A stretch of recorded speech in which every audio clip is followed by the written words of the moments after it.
राधे राधे दोस्तों, आज हम शिव पुराण का पाठ शुरू करते हैं। शुरू करने से पहले मेरी आप सबसे विनती है कि मेरे चैनल को सब्सक्राइब, लाइक और शेयर करना ना भूलें, ताकि हम आपके लिए अच्छी अच्छी कथाएं और पुराणे ला सकें।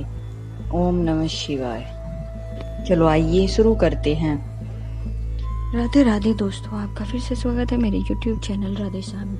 आज हम आपको आगे की कथा सुनाते हैं। आइए शुरू करते हैं। देवी भगवान विष्णु की पूर्ण भक्ति से महादेव सदा प्रसन्न रहते थे, इसलिए उन्होंने प्रतियुक्त हृदय से श्री हरि को वैकुंठ से बुलवाया और शुभ मुहूर्त में श्री हरि उस श्रेष्ठ सिंहासन पर बिठाकर महादेव जी से स्वयं ही प्रेम पूर्वक उन्हें सब प्रकार के आभूषणों से विभूषित किया गया। उसमें मस्तक पर मनोहर मुकुट बांधा गया और उनसे मंगल कौतुक कराया गया। यह सब तो हो जाने के बाद महेश्वर ने स्वयं ब्रह्मांड मंडप में श्री हरि का अभिषेक किया और उन्हें अपना वह सारा ऐश्वर्य प्रदान किया जो दूसरों के पास नहीं था। तदंतर स्वतंत्र ईश्वर पर भक्त वत्सल्य शंभु ने श्री हरि का सत्वन किया और अपनी पराधीनता परावश को सर्वसर प्रसिद्ध करते हुए वे लीला वो लोककर्ता ब्रह्मा से इस प्रकार बोले। महेश्वर ने कहा, लोकेश, आज से मेरी आज्ञा के अनुसार ये विष्णु हरि स्वयं मेरे वंदनीय हो गए हैं। इस बात को अभी सुन रहे हैं तात, तुम संपूर्ण देवताओं आदि के साथ इन श्री हरि को प्रणाम करो और ये वेद मेरी आज्ञा से मेरी ही तरह इन श्री हरि का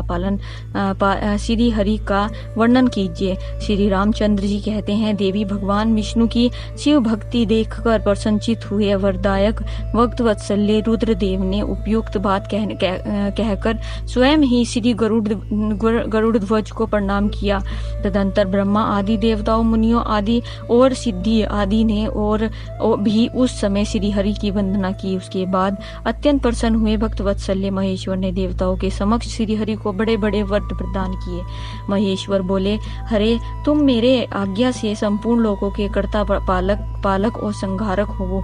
धर्म अर्थ काम और दाता तथा दुर्नीति तथा अन्याय करने वाले दुष्टों को दंड देने वाले हो। महान बल पराक्रम से संपन्न जगत पूज्य जगदीश्वर बने रहो।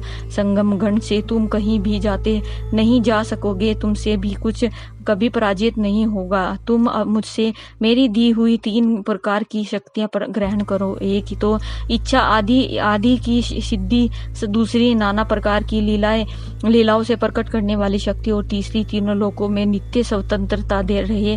हरे, जो तुमसे द्वेष करने वाले हैं वे निश्चय ही मेरे द्वारा प्रयत्न पूर्वक दंडनीय होंगे। विष्णु में तुम्हारे भक्तों को उत्तम मोक्ष प्रदान करूंगा। तुम इस माया को भी ग्रहण करो जिसका निवारण करना देवता आदि के लिए भी कठिन है, तथा जिससे मोहित होने पर यह विश्व जड़ रूप हो जाएगा। हरे, तुम मेरी बाई भुजा हो और विधाता दाहिनी भुजा है। तुम इस विधाता के भी उत्पादक हैं और पालक होगे। मेरा हृदय रूप जो रुद्र है वही मैं हूँ, इसमें संशय नहीं है। वह रुद्र तुम्हारा और ब्रह्मा आदि देवताओं का भी निश्चय ही पूज्य है। तुम यह रहकर विश्वेश्वर रूप से संपूर्ण जगत का पालन करो। नाना प्रकार की लीलाएं करने वाले विभिन्न अवतारों द्वारा सदा सबकी रक्षा करते रहो। मेरे चित्त में धाम में तुम्हारा जो यह परम वैभवशाली और अत्यंत उज्जवल स्थान है वह गोलोक नाम से विख्यात होगा।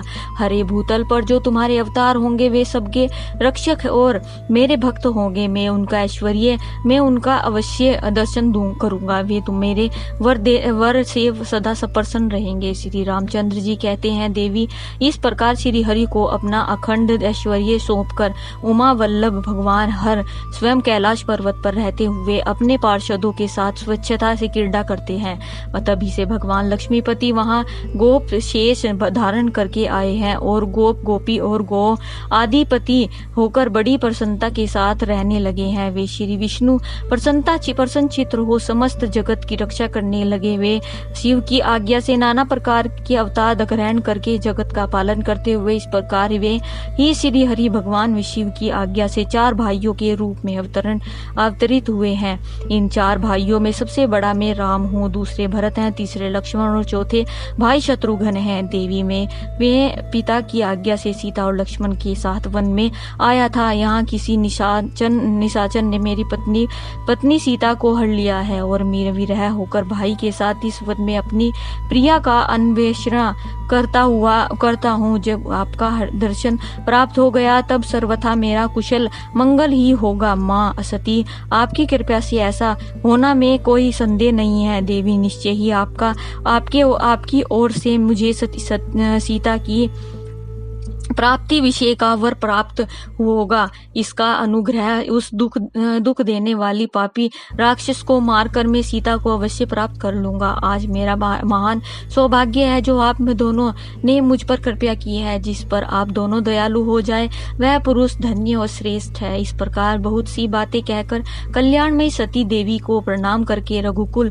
शिरोमणि श्री राम उनकी आज्ञा से उस वन में विचरने लगे।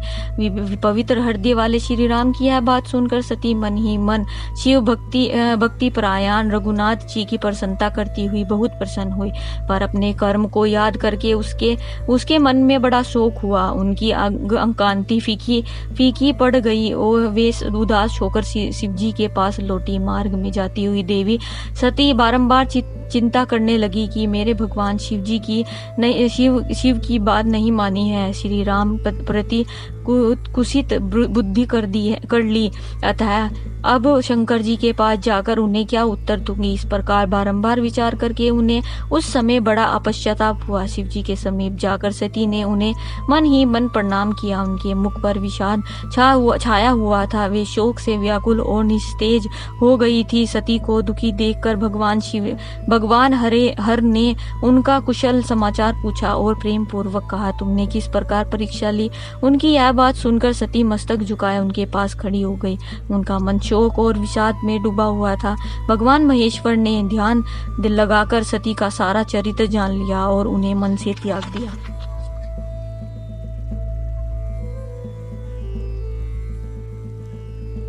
वेद धर्म का प्रतिपालन करने वाले परमेश्वर शिव ने अपनी पहली की हुई प्रतिज्ञा को नष्ट ही नहीं होने दिया। सती का मन से त्याग करके वे अपने निवास भूत कैलाश पर्वत पर चले गए। मार्ग में महेश्वर और सती की सुनते हुए आकाशवाणी बोली, परमेश्वर तुम धन्य हो और तुम्हारी यह प्रतिज्ञा भी धन्य है। तीनों लोकों में तुम्हारे जैसा महायोगी और महाप्रभु दूसरा कोई नहीं है।